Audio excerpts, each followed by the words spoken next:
Hello viewers, MG রান্নাবান্না চ্যানেলে আপনাদের সবাইকে স্বাগত। আবারও আমি হাজির হয়েছি আপনাদের সামনে আরও একটা নতুন রেসিপি নিয়ে। আজ আমি আপনাদের সঙ্গে শেয়ার করছি চিলি সয়াবিন রেসিপি।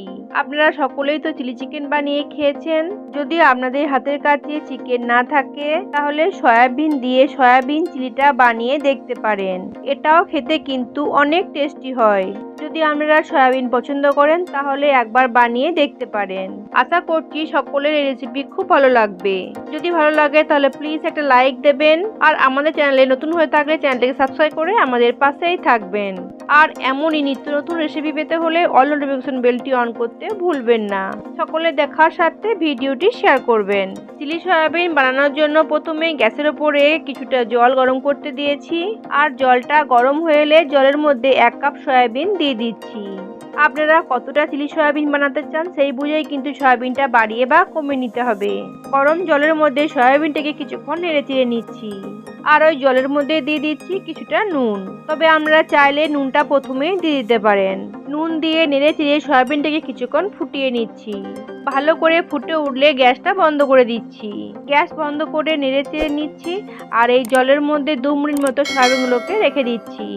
এতে করে সয়াবিনগুলো ভালো মতো নরম হয়ে যাবে। 2 মিনিট পর জল থেকে সয়াবিনগুলোকে ছেঁকে তুলে নিচ্ছি। সমস্ত সয়াবিনগুলোকে ছেঁকে কিছুক্ষণ ঠান্ডা করে নিতে হবে। সয়াবিনগুলো ঠান্ডা হওয়ার পর দেখতেই পাচ্ছেন সয়াবিনের মধ্যে কিন্তু বেশ কিছুটা জল আছে, তাই যতটা সম্ভব সয়াবিন থেকে জলগুলোকে চেপে বের করে নিতে হবে। এখন এইভাবে সমস্ত সয়াবিনগুলোকে চেপে জলটাকে বের করে নিচ্ছি। সমস্ত সয়াবিন থেকে চেপে নিংড়ে জলটাকে বের করে নিয়েছি। এখন সয়াবিনগুলোর মধ্যে দিয়ে দিচ্ছি পরিমাণ মতো নুন। তবে নুনটা কিন্তু একটু বুঝে দিতে হবে, কারণ সয়াবিনে কিন্তু আগেও আমি নুন ব্যবহার করেছি। আর দিচ্ছি খুবই অল্প সামান্য গোলমরিচের গুঁড়ো, দিচ্ছি হাফ টিস্পুন মতো রেড চিলি পাউডার। এই রেড চিলি পাউডারটা শুধুমাত্র কালারের জন্য দেওয়া, আপনারা না চাইলে স্কিপ করতে পারেন। দিচ্ছি 1 টিস্পুন মতো ভিনিগার, দিচ্ছি 1 টিস্পুন মতো আদা বাটা, দিচ্ছি হাফ টিস্পুন মতো রিফাইন্ড অয়েল, আরও দিচ্ছি 2 টিস্পুন মতো ময়দা। এবার সমস্ত উপকরণ নেড়ে চেড়ে ভালো করে মিশিয়ে নিচ্ছি। যেহেতু সয়াবিন থেকে সমস্ত জলটা ডিপে নিংড়ে বের করে দিয়েছি, তাই মাখাতে একটু অসুবিধা হচ্ছে। মানে সয়াবিনগুলো একটু শুকনো শুকনো হয়ে আছে, তাই মাখাতে একটু অসুবিধা হচ্ছে। তাই হাতের মধ্যে খুবই অল্প সামান্য জল দিয়ে ভালো করে মেখে নিচ্ছি। যদি আমরা জল ছাড়া মাখাতে পারেন তো জল দেওয়ার কোনো দরকার নেই। দেখতেই পাচ্ছেন সয়াবিনগুলো ভালো মতো মেখে নিয়েছি। এগুলোকে এখন রেখে দিয়ে চলে যাচ্ছি পরের স্টেপে। সয়াবিন চিলি তৈরি করার জন্য গ্রেভিটা তৈরি করে নিতে হবে। তার জন্য একটা বাটির মধ্যে নিয়ে নিচ্ছি 3 টিস্পুন মতো টমেটো সস, আরও নিয়ে নিচ্ছি হাফ টিস্পুন মতো ব্ল্যাক সয়া সস, দিচ্ছি 1 টিস্পুন মতো রেড চিলি সস। আপনারা চাইলে আরও গ্রিন চিলি সসও দিতে পারেন। বাটির মধ্যে আরও কিছুটা জল নিয়ে নিচ্ছি। এবার সমস্ত উপকরণ নেড়ে চেড়ে ভালো করে মিশিয়ে নিচ্ছি। আর ভালো করে মেশানো হয়ে গেলে এটাকেও এক সাইডে রেখে দিয়ে চলে যাচ্ছি পরের স্টেপে। আরও একটা বাটির মধ্যে নিয়ে নিচ্ছি কিছুটা জল, আর ওই বাটির মধ্যে দিয়ে দিচ্ছি 1.5 চামচ মতো কর্নফ্লাওয়ার। আর এই কর্নফ্লাওয়ারটাকে জলের মধ্যে ভালো করে নেড়ে চেড়ে মিশিয়ে নিচ্ছি। এদিকে সয়াবিনগুলো ফ্রাই করার জন্য একটা কড়াইয়ের মধ্যে নিয়ে নিচ্ছি কিছুটা সাদা তেল। যেহেতু সয়াবিনগুলো ডিপ ফ্রাই করতে হবে, তাই তেলটা একটু বেশি নিতে হবে। তেল ভালো করে গরম হয়ে এলে আগে থেকে মেখে রাখা সয়াবিন কিছুটা তেলের মধ্যে ছেড়ে দিচ্ছি। আমি সয়াবিনগুলোকে 2 বারে ফ্রাই করে নেব, তার জন্য অর্ধেকটা সয়াবিন তেলের মধ্যে ছেড়ে দিয়েছি।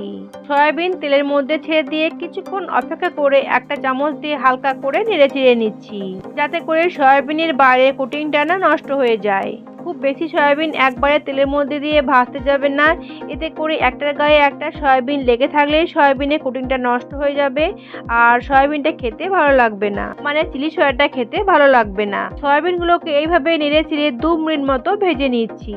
দেখতেই পাচ্ছেন সয়াবিনগুলো আমি 2 মিনিট ধরে ভেজে নিয়েছি, আর সয়াবিনের কালারটাও আপনারা দেখতে পাচ্ছেন দেখতে কতটা সুন্দর হয়েছে।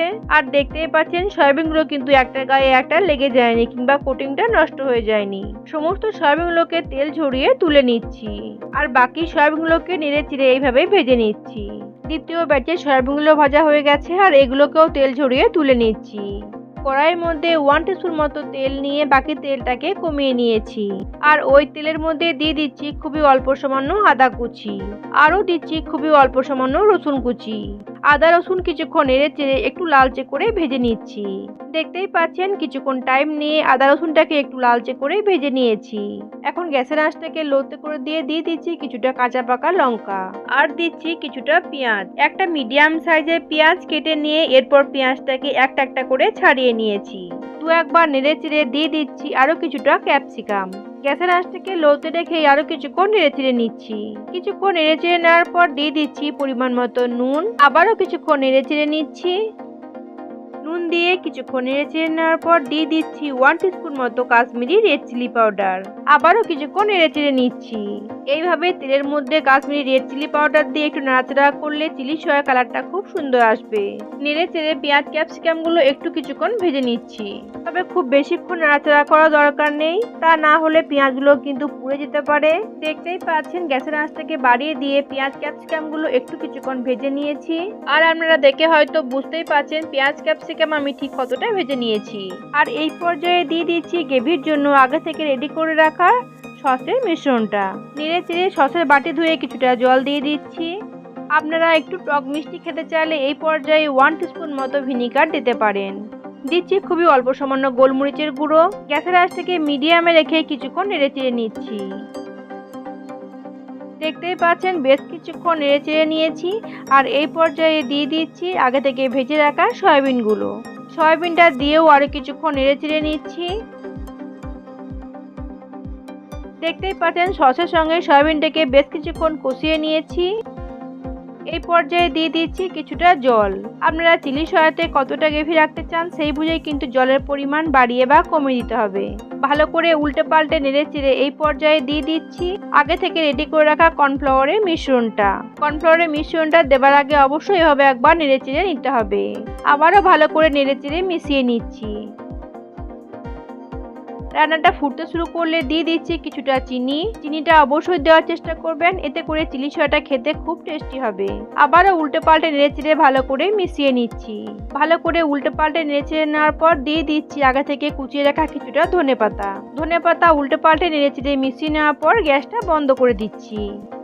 আর গ্যাস বন্ধ করে নামিয়ে নিলেই তৈরি হয়ে গেল চিলি সয়া রেসিপি। আমি আপনাদেরকে এটা সার্ভ করে দেখিয়ে দিচ্ছি এটা দেখতে কতটা সুন্দর হয়েছে। তাহলে আপনারা দেখতেই পেলেন কত সহজেই তৈরি হয়ে গেল চিলি সয়া রেসিপি।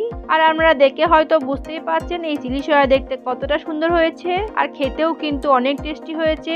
এইভাবে আপনারা একবার বানিয়ে দেখবেন, আশা করছি আপনাদের সকলের খুব ভালো লাগবে। যদি আমাদের রেসিপি ভালো লাগে তাহলে প্লিজ একটা লাইক দিয়ে আমাদের চ্যানেলটিকে সাবস্ক্রাইব করে আমাদের পাশেই থাকবেন। তাহলে সকলকে ধন্যবাদ জানিয়ে আজকের মতো আমি এখানেই শেষ করছি। আবার আমি ফিরে আসবো অন্য কোনো রেসিপি নিয়ে। আপনারা ভালো থাকবেন, সুস্থ থাকবেন আর আমার সাথেই থাকবেন।